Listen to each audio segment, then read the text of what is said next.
इस वीडियो में आज हम सीखेंगे कि हम किसी भी रेक्टेंगल का एरिया कैसे फाइंड आउट कर सकते हैं जबकि हमें लेंथ और विड्थ दी गई होगी। ये एक प्रोग्रामिंग एक्सरसाइज है, उसमें हम एक कंप्यूटर प्रोग्राम बनाएंगे। तो इस मसले को हल करने के लिए हम क्या करते हैं, इसका एल्गोरिथम लिख लेते हैं। लेकिन एल्गोरिथम लिखने से पहले जो मसला पूछा गया है उसमें जो बात या उसमें जिस चीज़ के बारे में पूछा गया है वो आपको पता होनी चाहिए। जैसे यहाँ पे रेक्टेंगल की बात की गई है, तो रेक्टेंगल में यहाँ रेक्टेंगल से क्या मुराद होता है? रेक्टेंगल से मुराद यहाँ पे हमारे पास एक ऐसी डायग्राम होती है जो कि हम अक्सर मैथ्स या ज्योमेट्री में इस्तेमाल करते हैं। अब इसमें हमें पता होना चाहिए कि लेंथ क्या होती है और विड्थ क्या होती है। यहाँ से लेकर यहाँ तक का जो डिस्टेंस है इसको हम कहते हैं विड्थ, और यहाँ से लेकर यहाँ तक का जो डिस्टेंस है इसे हम कहते हैं लेंथ।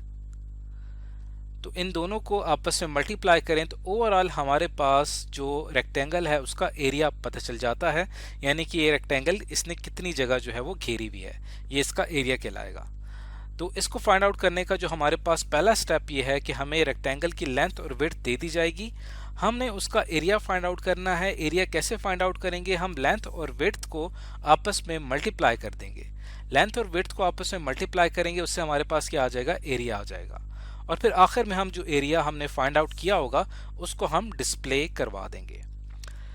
तो ये हमारे पास जो है वो एक इसका एल्गोरिथम है। अब ये बहुत ही सिंपल सा है। फॉर एग्जांपल हमारे पास अगर यहाँ पे लेंथ आती है 5 और विड्थ जो है वो हम यहाँ पे ले लेते हैं 6, तो इसका एरिया क्या होगा? अगर हम यहाँ पे सेकंड स्टेप अप्लाई करें, length multiply by width is equal to area, और लेंथ हमारे पास क्या है 5 और विड्थ हमारे पास क्या है 6, तो 5 मल्टीप्लाई बाय 6 जवाब क्या आएगा यहाँ पे?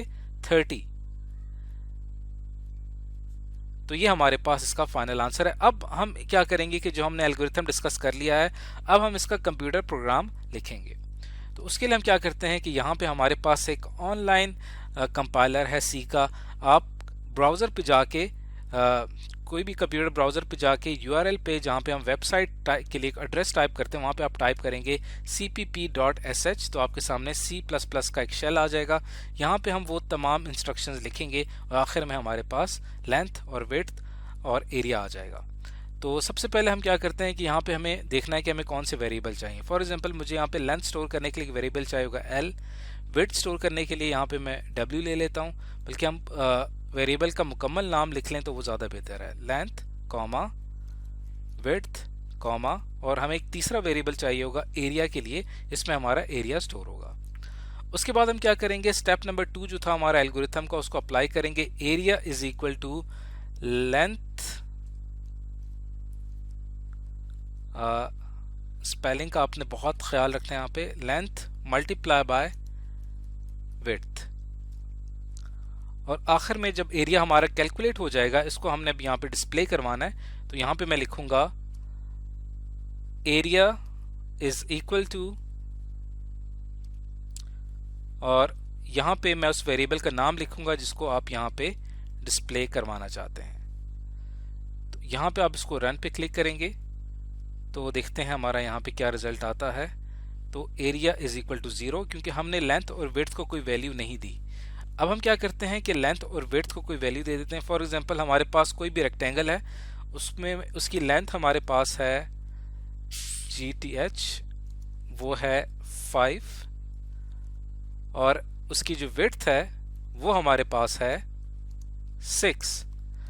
तो length multiply by width 5 multiply by 6 जवाब क्या आएगा? 30। तो एरिया हमारे पास क्या आ जाएगा? 30। अब देखते हैं कि हमारा यहाँ पे क्या आंसर आता है।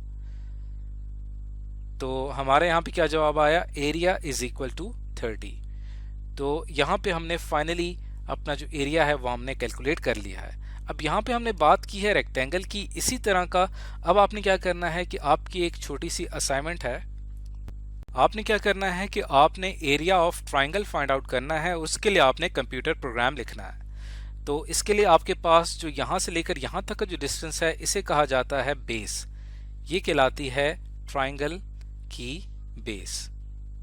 और उसके बाद हम यहाँ से एक सीधी एक लाइन ड्रॉ करते हैं यहाँ से लेकर यहाँ तक।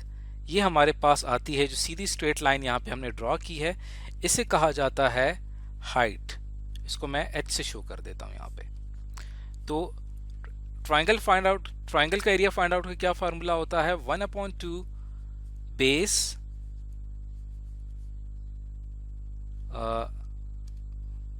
इसको करेक्ट कर लेते हैं यहाँ पे, बेस मल्टीप्लाई बाय हाइट। तो आप एक कंप्यूटर प्रोग्राम बनाएंगे जिसमें आपको बेस दी गई होगी, हाइट भी दी हुई होगी, लेकिन आपने उसका कंप्यूटर प्रोग्राम बनाना है बिल्कुल ऐसे ही जैसा कि हमने यहाँ पे रेक्टेंगल का एरिया फाइंड आउट करने के लिए हमने कंप्यूटर प्रोग्राम बनाया है।